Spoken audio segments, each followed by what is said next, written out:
And we're live. Hey, Hi, Tony. everybody. Yay. Hi, Jennifer. How, Welcome to oh, the Let's Talk Franchising Show. We are still trying to come up with a cute and clever name for our weekly show, but we are so excited and on fire we are from the on fire, coming off of international. a fire week, right, Tony? Yeah, it was Um, amazing. Amazing. So most of you probably know from our post and from what we've shared so far that we are on the heels of returning from the International Franchise Association show in San Diego. And what a week it was. We made so many contacts, so many partnerships, met so many wonderful people that were just open to collaborating and just serving the franchise industry. I know I made a lot of relationships. I have a whole stack of business cards here that I'm making my follow ups. What about you, Tony? So, as you know, Jennifer, I get people on my schedule when I'm in front of them. So I think I have 10 one-to-ones scheduled over the next 2 weeks. And then I do have business cards as well. But let me just say this. I went there with a question mark in my mind That's as right. to was franchising where I wanted to be with network in action? Did I want to make people aware that network in action exists so that they can come to network with us? And there was just one thing after another that let me know I was in the right place. Isn't it awesome? So many wins, so many amazing stories that I kept showing up, and it's just going to continue to be fruitful. So I can't wait for next year. I know. If you are in the franchise space, you need to be there because. And then we heard from Shaq. We You heard know from he is. Shaq. Shaq is huge. I mean, I not was just getting just ready to say that. Shaq is huge, body frame, status, all of that. He's huge. Yeah, And pretty humble. he is. I I mean, thought he really was pretty humble. a thought-provoking conversation about his journey, where he is, and how he's not only been able to get to where he is, but how he's reaching back, right? And helping Right. others. Yeah. Right. So I just implore everybody that's around franchising to show up to the IFA. And, if you're a network in action and you're watching this, listen, I'm going to be talking about it because it's a game changer. And It is. It plus, truly there is. was only one company there talking about networking, and I'm like, yeah, they need some competition. So They definitely were going to show up. everywhere. They were all over the place. Yeah. It's okay. So, They yeah. don't scare me. They do not. And then I tell you that, I'm like, they don't scare me. So I'm excited about the next year. So that's in So the networking space. So in my space, I made a number of different contacts just related to, brands having the courageous conversation around where they sit with diversity, where the opportunity lies with mhm, diversity, and with the work that I'm doing now, how we can partner to meet some of their diversity targets and some of their KPIs, key performance indicators. So just a lot of good relationships there. I mean, top name brands that are looking to partner and just identify those underrepresented, vetted, and qualified candidates to meet some of their diversity target needs. So it was an awesome times. And so I have a number of different follow ups there. And I know some of those folks will probably be bringing onto the show as well. Didn't want to let the cat out of the secret out of the hat right there, but just know that subsequent programming, we will bring some of those guests, and they'll just share the work that they're doing in that space. And Tony, do you think I didn't talk to you about this prior to the show, but we're looking to rebrand, right? yes, So do you think we should take some suggestions from our audience of what our name should be? Perhaps. absolutely. Yeah, let's do that. Absolutely. So, yes, if you have any suggestions, put it in the comments on what we should rebrand to. Now, what we have discovered is that the word Fran in front of any other word is overused and taken. Yes. So we don't want Fran So anything. yeah, I don't think it would be Fran. Well, I don't think we can find a friend that's not available. But we want, That's right. yeah, what can we call ourselves that would be catchy, attractive, and would love to hear from, if you're a branding expert, Caitlin, I'm calling on you. Love to hear your ideas. So you made arrangements, Jennifer, for a great guest today. I I appreciate did. you. I did. I think this guest is, all our guests are awesome, but Micah has a special story that he's going to be sharing with us. So let me go ahead and get into his introduction and bring him on the stage so that we can hear from Micah. Micah Logan has been an entrepreneur for the last 16 years, and Micah is the founder and CEO of MELD Fitness and Wellness, MELD, a multi award winning fitness concept that focuses on delivering high value, high ticket personal training to busy adults in what he calls the micro personal training studio. In 2021, Micah started franchising his fitness concept with eyes on national expansion. In the same year, his fitness concept was named to the Fantastic 500 franchises by FranServe, which is my broker company, in February 2022. Micah was recognized as one of the top 175 influencers in the franchise industry by 1851 Franchise Magazine. How awesome is that? Yes. Micah is also the CEO of a startup manufacturing firm named Hush Frame. Hush Frame is the inventor and manufacturer of Hush Frame Raft Connectors, a soundproofing device that is poised to disrupt the future of soundproofing in the construction industry. How amazing. So Micah's a busy guy. That's amazing. In addition to these roles, Micah is also the host of the internationally downloaded small business podcast, The Common Sense Show, and a requested national speaker for multiple business associations. Micah is also a business coach, having coached multiple clients to achieve multiple six-figure revenues.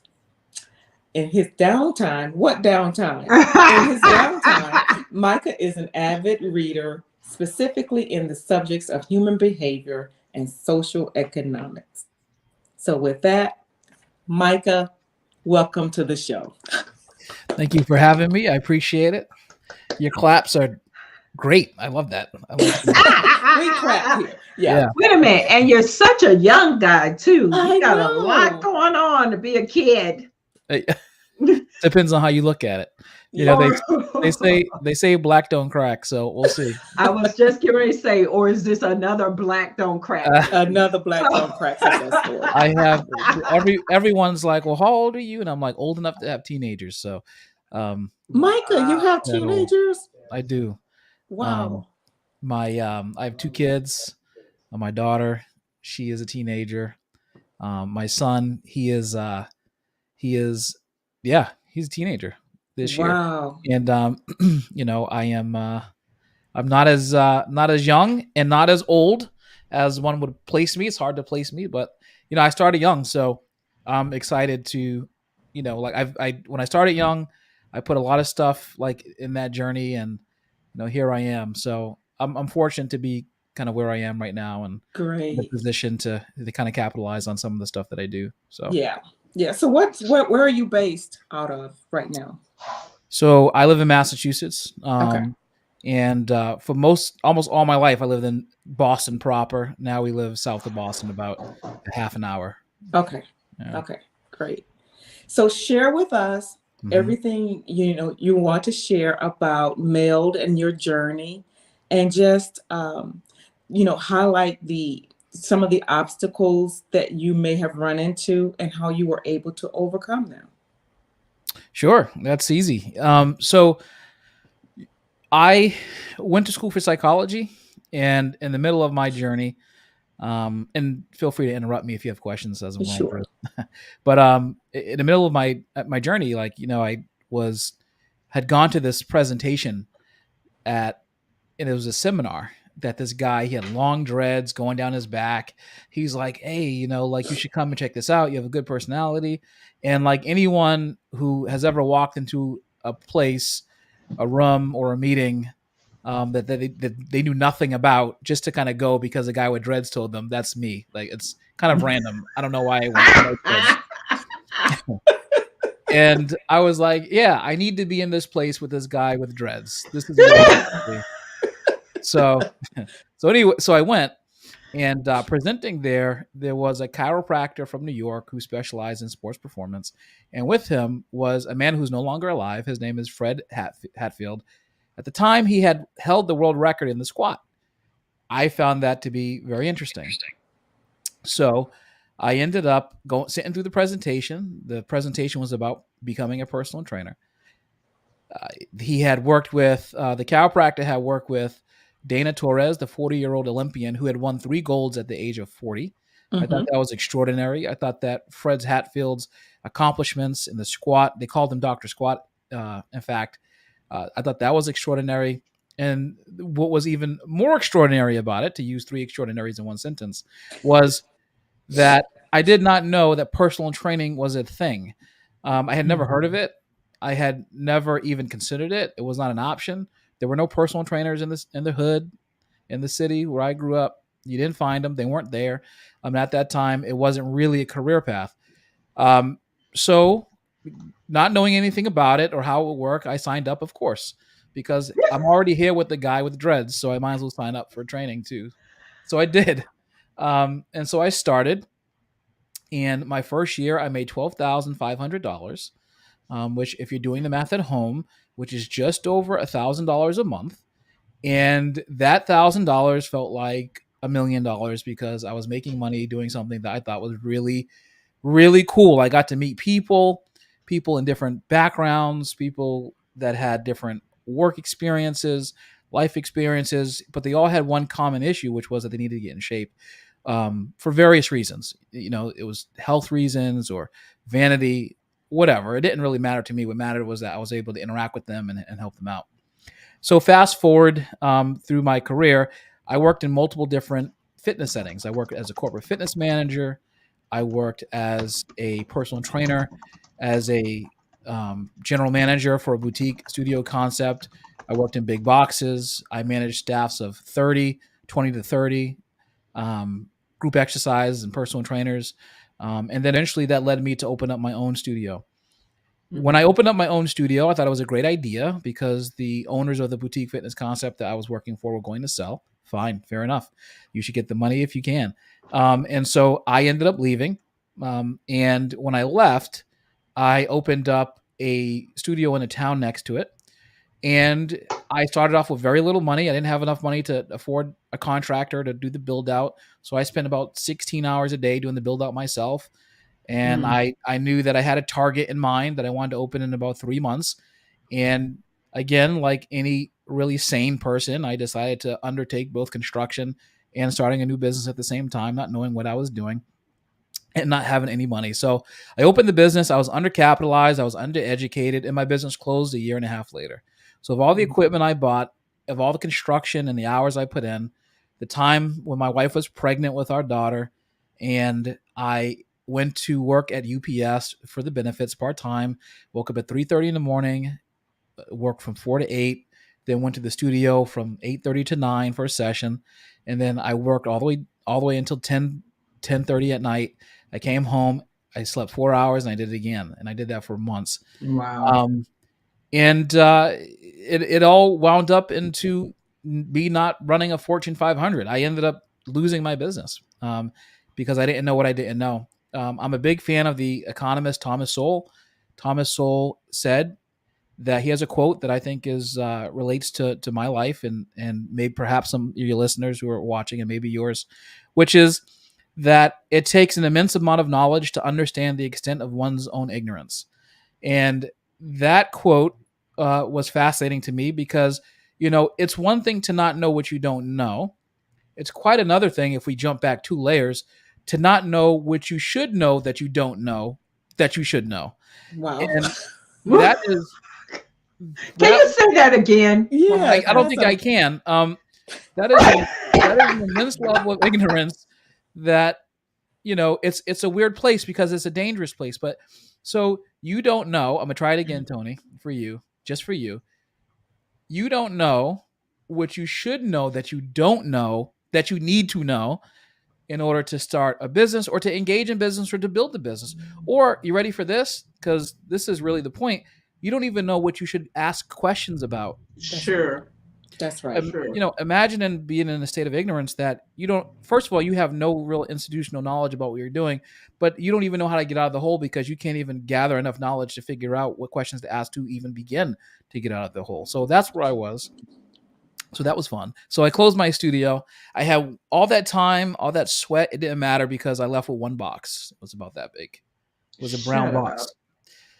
And so, because if your listeners aren't aware, anything attached to the floor, to the walls, in the commercial space, if you close and you owe rent, that goes back to the landlord. They now own it. That's typically built in most leases, and it's how they can satisfy some of their outstanding debts that you have.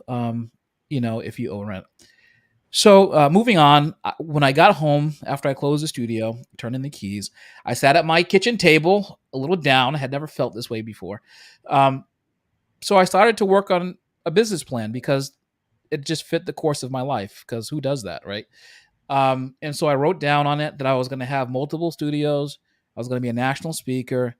That I was going to build a company worth millions of dollars, and I put all this stuff on Wait, paper. Micah. So after this debacle with your recent journey, left with a box, you sat down and you had the wherewithal to make these lofty goals.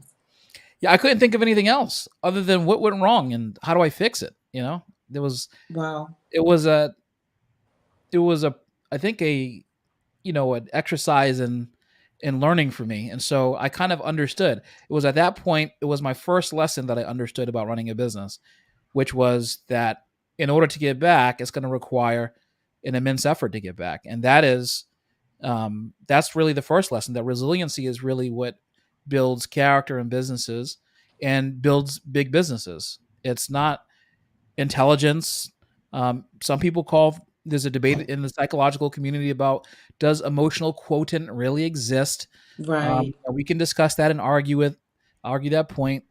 At the end of the day, that's less relevant than resiliency. So Mm. resiliency is the number one correlator that they've researched and the only correlator that they found in success for entrepreneurs who become ultimately successful. It's not intelligence. It's not how you can share your heart with someone, and that sounds fun, and people love it, and they're like, "Oh, you're a dear." But at the end of the day, can you bounce back when you get hit hard? That's Can I stop you? Can I game. just stop Stop you? me. So, if you can see over my shoulder, I've blocked out my other logo for the moment because the word drastic permeates everything that you embody. Mm-hmm. So my company is Drastic Results Marketing and Sales Coaching. The story you just told us is drastic. That's Being right. resilient is drastic. Mm-hmm. When you don't know what to do next, just sitting down and writing what's next is drastic. That's drastic. So I just have to give you my wig. I'll take it. Hats off to you for being drastic, and you're just like a quarter way through your story, so I'm ready to hear more. Yeah. So I went back to work as I had the skills, smart guy. So I went back to work as a master trainer, and then at a regional fitness operator, and that's when actually I became the corporate fitness manager. But I left. I did corporate fitness management, and then I was a master trainer at the same company, and I worked there for a couple of years. Then I got a new job as a director of fitness somewhere. And then from there, I met up with an interesting physical therapy clinic, who we were talking, we hit it off, and then they have 4 locations, And we talked about putting training inside their locations, 4 locations. And so we did. Um, and then eventually they contracted back to 1 location because they held the leases. They didn't want to pay it. They, I think, were perhaps overextended, or the insurance companies were requiring patients that they had seen to go to medical centers versus like independent shops. So, anyways, the point is that I ended up opening MELD, what would become MELD, when when I when they contracted back. And so I used the years of training experience, educational experience that I had gained from that point, because during this whole period, the thing I didn't say was that I was spending thousands of dollars a year traveling across the country, sitting in the audience to these fitness professionals that were killing it. And I didn't say anything. I just worked in silence. I would go back to my hotel room. I would write business plans. I would write systems and processes for the day that I would eventually open up a fitness studio of my own again. My fitness studio didn't exist when I was doing a lot of this stuff, my additional ones. But I wrote down systems and processes for when it did for when it did exist. Mm. And these people were killing it. And everyone would be out drinking at a bar like the IFA thing, or they would be hanging out, and I would be in my hotel room, and I would be going back over the presentations line by line, and I would be extrapolating what I thought were the points that they were trying to make. And I was formulating that into thoughts and processes, and I learned how to think Wow. over time. And then now I opened up, having, expanded on all of that knowledge. And now I created a concept that I believe it just simply works. It's based off of my experience in the industry. It's based off of having failed and succeeded, and the educational knowledge that I've gained along the way, and speaking to people both in the fitness industry and outside the fitness industry. That was a big thing. And I just kept learning. I grew up in the city, and my parents, wanted us to control our effort in school, regardless of the grade result. The effort was more important to them than the grade result. However, I did not really tap into my intellectual capabilities until much later. Those are very important. I didn't understand the importance of understanding when you're an intellectual that you need to be fed, and that you need to continue to learn and to grow. And so once I kind of, you know, learned that lesson, then I was able to kind of apply it to business. So now, fast forward even in further, once I was able to open up MELD, um, I ended up deciding to franchise.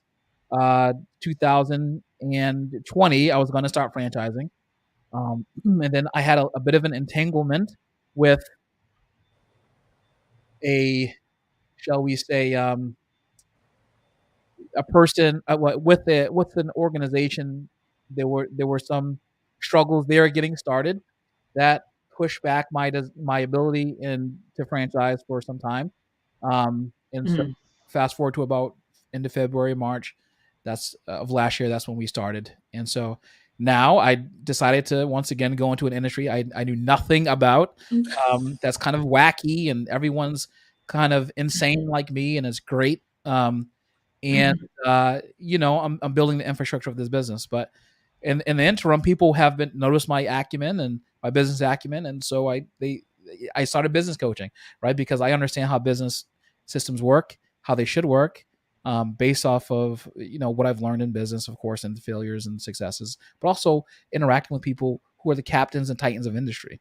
I started tapping into the network, as Tony talks about, of the people that I was actually training. I was training people that were captains of industry. So why weren't I asking them the hard questions? How come I wasn't asking them, what does this mean or that mean? What are these terms? Mhm. When you're trying to sell your company, or you're trying to buy real estate, what is cap rate? Mhm. What is CAC or CLV? There's a lot of things that at first I was like, I feel like I should know this. But screw it. What does this mean? Like I throw the pretension to the side and ask them questions, and Yeah. I was able to be fed by them, and the amount of learning I did was extraordinary. That's amazing. That's amazing. I commend you on your successes. I think you have, an amazing story, and I'm just so happy for what you've been able to do and push through despite some of the lessons learned that you have. So when you think about MELD now, Micah, so where have you expanded? So when you think about the footprint, right? So Mhm. where have you expanded, and what areas are you targeting now?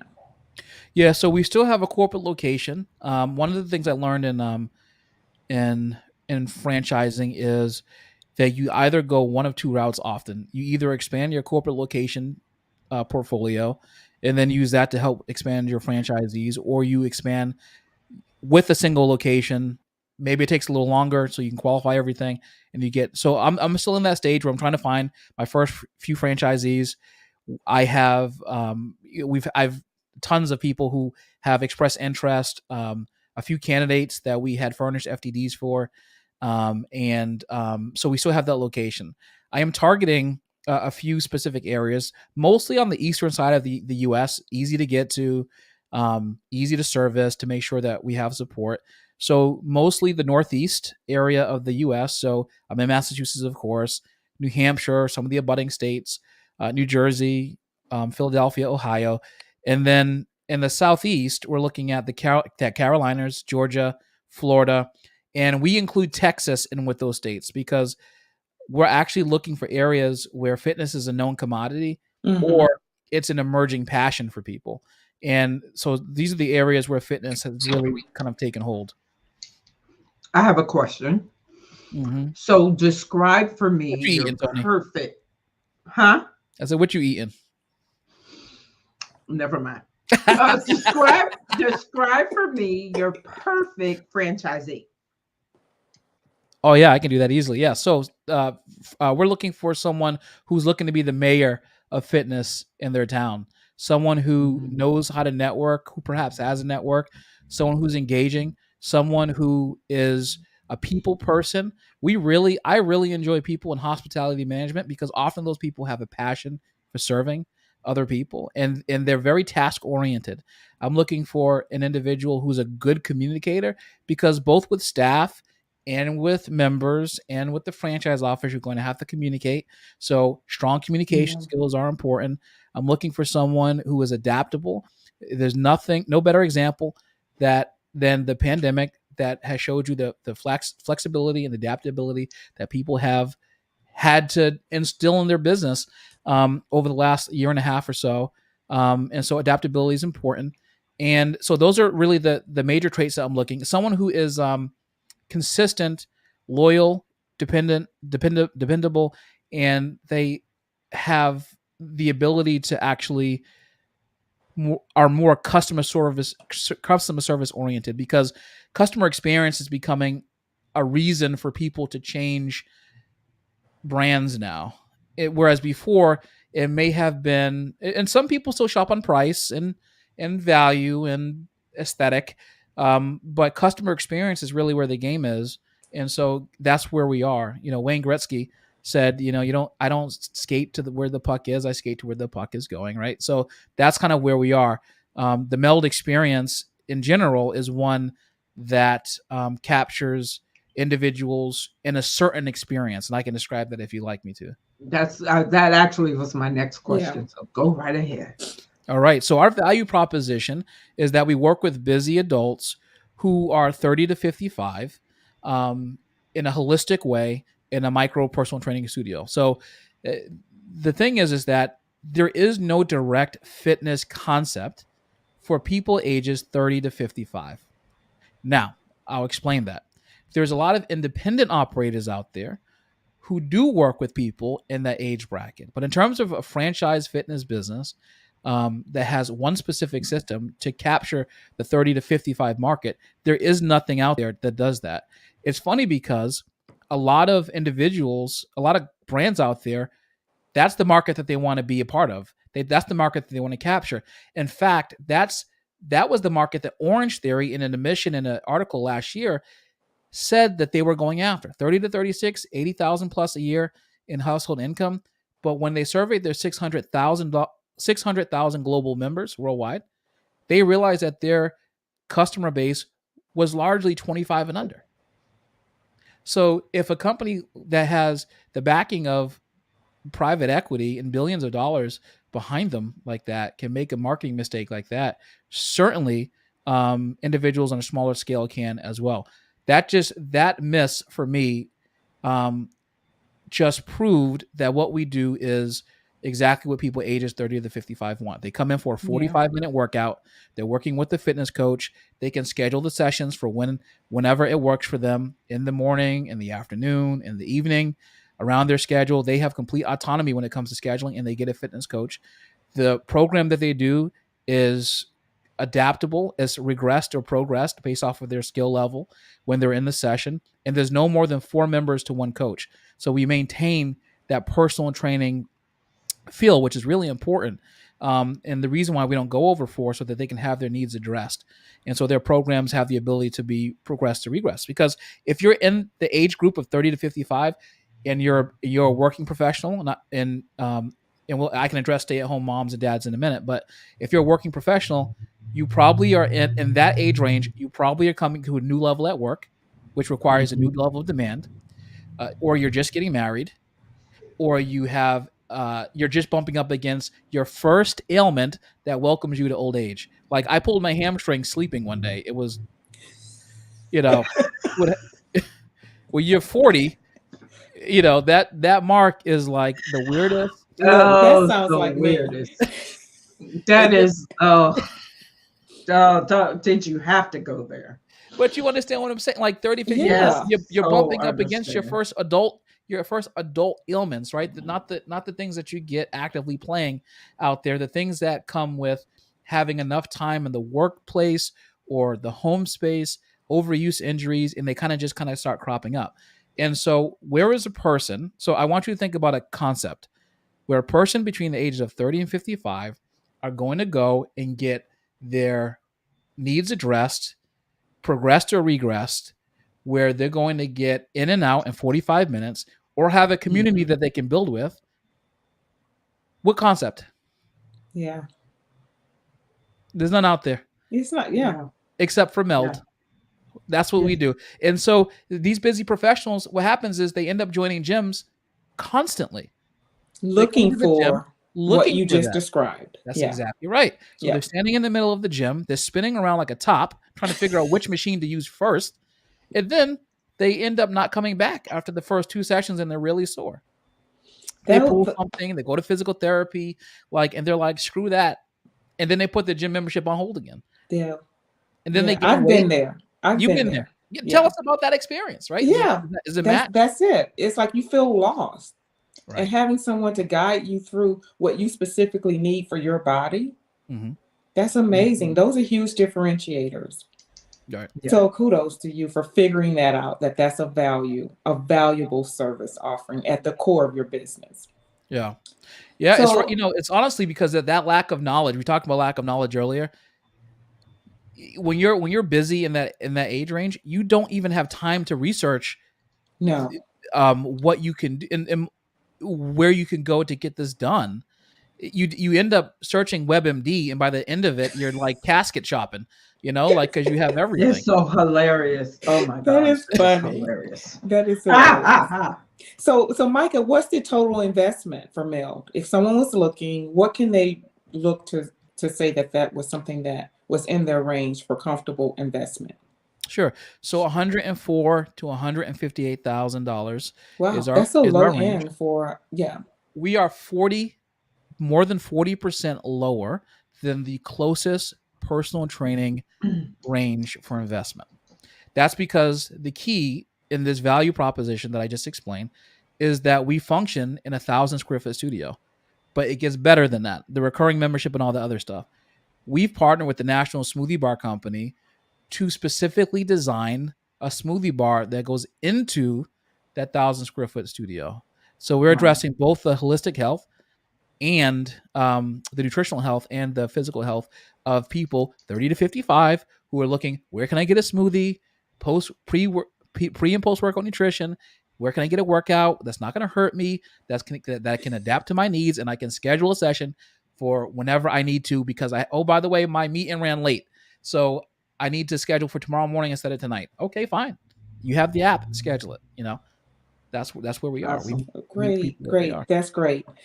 We have Amber Lewin in the comment section. She's I can't figure out what she's Yeah, I asking, don't but it think was that's a something real. related to rent. So I'm not sure what that No, means. So I think Amber, if that's a you can spam. repost your question, that'd be great. Yeah. Uh, so Tony, did you have anything you wanted to share? No, I just admire your story. I'm thinking of the people I can connect you with who are ideal Did you hear franchise him owners say for that you. ideal candidate has to be able to network? I know that's right in your sweet spot. Yes, absolutely. So thank you for mentioning my word. And so, yes, I actually am excited to meet you, excited to know you, and will be connecting with you further so I can Yes. introduce you to Thank you for potential. coming on the show to share your journey. I think, I we love doing this because this resonates with people, Mhm. and they may be out there struggling with their own business concept, and hearing people that it's not easy, but you mentioned the key word It's not. You're absolutely right. Resilient. So to that end, I have started to attempt. Who knows how this will go? Only the Lord probably to write a book about this. So Oh, there is a gap between, as you know, if you work with entrepreneurs, there's a gap with the beginning stage of, as I explained how I started my journey, to when I became, shall we say, sufficiently institutionally competent to be able to try to run a business. And so, what are those early questions? What are those early behaviors? What are those early targets? Who knows? Um, you have books like the E Myth, which are fine. They talk about building systems, but no one really addresses the steps before you even get there. So I decided to write a book about it. I'll have to hold the title off and all the other stuff because um, it's a task to be able to get it out, but it's exciting. I think this needs to be out in the public. This is a gap in the entrepreneurial space. So a huge gap. So yeah, that is very needed. And my question, hmm one of my last questions, do you work with external brokers? I do, I Okay. do. So I'm a member of Franchise Business Association. They're amazing. Okay. And I get a ton of territory checks. I engage the brokers, gotten a few candidates from them. Didn't work out, unfortunately, but that's fine. I have a thick skin from being in business. You can't be crying and be thin skinned if you're going to be in business. So I absolutely do. I think brokers are, um, when they understand your concept and what you do, they're such a useful tool for a growing and emerging brand like mine. That's right. Yeah. And I Yep. love working with emerging brands because it's just a ton of support that you hmm guys give to that right to that right person, correct? That's right. I mean, Yeah. so we support 360 degrees of the franchise business. So all of our supplier partners are on our support team, all of them, and Mm, that's not always the case. that's But they right. they support the smoothie bar. In fact, they will come out for about a week to work with the owner of a MELD to help them get everything together on the smoothie bar end. They work directly with them, get them set up, and their manager and the employees. Our marketing firm understands the tone and the voice of MELD, and they'll work in the coaching sessions with the franchisee to Mm, so that they can merge their voice with the voice and the brand and the tone of MELD and that the is voice of the amazing. local area as Yeah. well, because there's three voices that have to be merged into one, right? The local area, the franchisee, and the company to keep it And the consistent. Zor. Yeah. That's right. And then so we also do what we call MAP mentoring, MAP coaching, which stands for Mentoring and Accountability Program, and that's when we try to help with unit level economics and help the franchisee kind of understand profit and loss statements and margins and EBITDA, those things that are Mhm. important for resale and for operating the business. And so we offer that as well. And then we even support our supplement supplier even supports those as well. So they Awesome. they have education surrounding all that stuff. That's Um, a ton Awesome. of support yeah, for someone new coming into your brand. And Mhm. that is amazing. And that's why I love emerging brands for what yeah, you just described Mhm. right there. yeah. So So, Micah, thank you, Micah. Tony, did you have something else I or was just going to say thank you for sharing your Mhm. story, time flies when you're having fun. Mhm. Your contact information is It's scrolling scrolling on the uh, bottom. I on the see it. bottom. That's cool. And And so my Mhm. network, if you're interested in MELD, please contact me. I know how to get in contact with Micah. We can get you going down this process to MELD Fitness brand. And don't hesitate to reach out. You saw all the awesome things that MELD has to offer. I would love to have a conversation with you about that. And Micah, thank you again for sharing your journey. Thank you. I appreciate you ladies having me on, and you know, these are important conversations to have. So Yes. appreciate that. Thank you. Awesome. Thank Enjoy you. the We'll rest of your be weekend. Thank you. You too. Take care. wow. You talk Wow. about drastic. He That was was drastic in a number of different ways, right? absolutely. I Wow. appreciated those stories, and I I'm love, gonna love, love actually, hearing these stories. This is amazing. yeah, yeah. Another So amazing session with us. Anything else you want to add, Tony, before we close out? yeah, if you are interested in connecting with Micah and you're in my network, connect with me. I'll connect you to Jennifer, who will connect you to Micah. So we're committed to helping as many people understand the value of franchising as possible, especially people in the African American community. And so just excited about what's going on. So next week, we'll be back here That's right. and we'll have another special guest. But continue to share. Please share our show. All you got to do is hit the share button on whatever That's social right. platform you're looking on and share it to your page, share it to your channel, and then share it with individuals who need to hear the message. Share, share, share alike. So thank you everyone for joining us. Hope you enjoyed the session. And how do we close out the show, Tony? This is Tony Harris Taylor And this is Jennifer Calendar saying take a drastic step today for for a fan. Go ahead. fantastic tomorrow. Bye, everyone. Bye. Have a good weekend.